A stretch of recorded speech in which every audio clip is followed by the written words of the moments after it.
Go back. Gentleman is back. For what purposes the gentleman from Arizona seek recognition? Move strike last word. Gentleman is recognized. Thank you, Mr. Chairman. I do find it intriguing that we heard the chairman refer to Secretary of State Hillary Clinton, that somehow her having 30,000 classified emails at a server at home is really no big deal, even after she bleach-bitted and cleaned up her hard drive, and then they had him physically destroy any copies of that.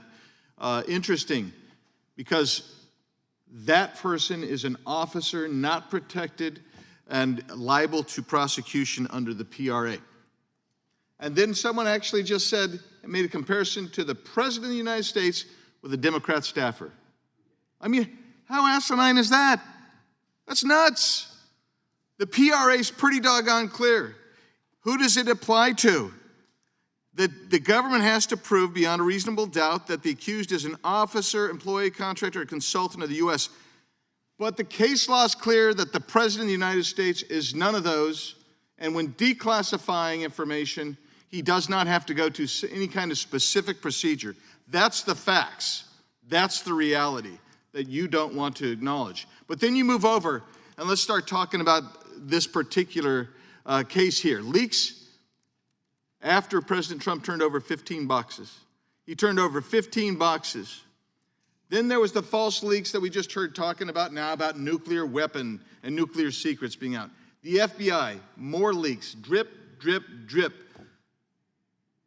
On July 6th, a hard drive is given to the FBI. What happened then? More leaks from the FBI.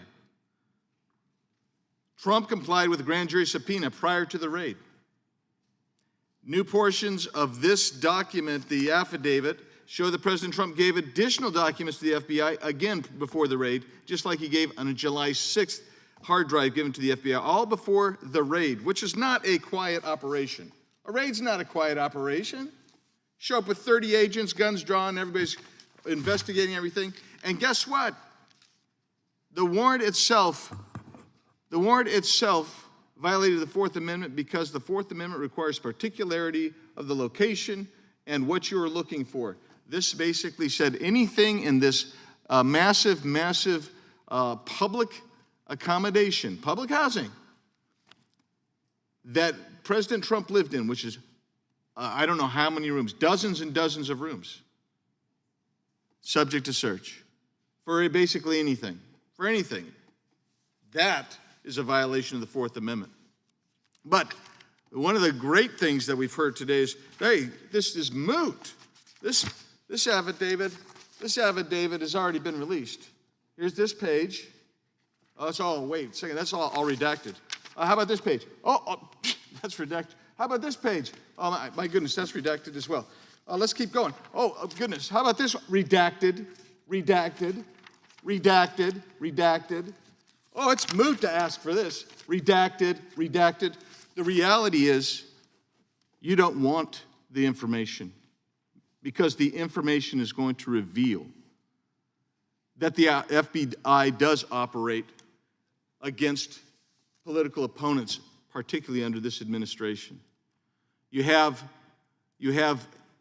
going back. This is new. This is breaking news. I don't know if you've seen it. Maybe you just missed it. This is recently breaking news that the FBI paid for Russian disinformation to frame Trump.